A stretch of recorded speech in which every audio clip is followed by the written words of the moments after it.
Nag-iisang makabayan na kilusan, oh.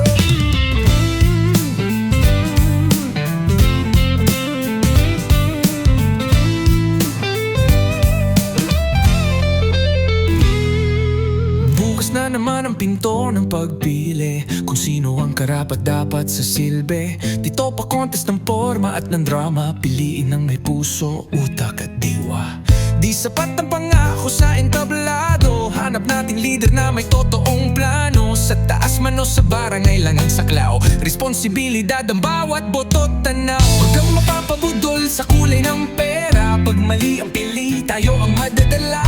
Huwag lang yung sikat, hanapin ang tapa, sa bawat niti tanungin mo, may pakinabang ba to sa lahat? Boto ko, pananagutan ko, pipiliin ko yung para sa bayan ko. Hindi yung magaling lang magsalita, kundi yung tunay na naglilingkod sa masa. Ang kinabukasan ay nasa kamay ng bawat mamamayang bumubuhay.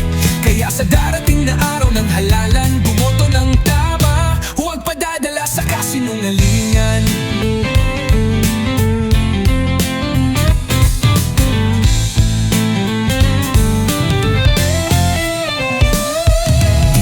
Nang nakangiti ay may malasakit, di lahat ng may proyekto ay walang pasakit. May iba'y trapong makinis ang galaw, pero sa loob bulok at abusado ang tanaw. Ilan pang taon ang gugugulin natin kung patuloy tayong bibingi-bingihan. Halalan nito, hindi laro ng kapangyarihan, pili ng leader na may tunay na paninindigan.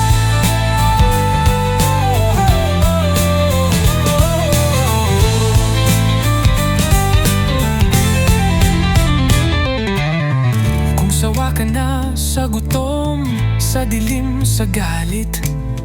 Kung gusto mo ng liwanag, hindi lang saglit.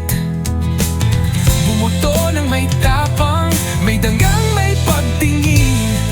Sa bawat Pilipino, di lang sa sariling hangarin. Boto ko, pananagutan ko, pipiliin ko yung para sa bayan ko. Hindi yung magaling lang magsalita, kundi yung tunay na naglilingkod sa masa.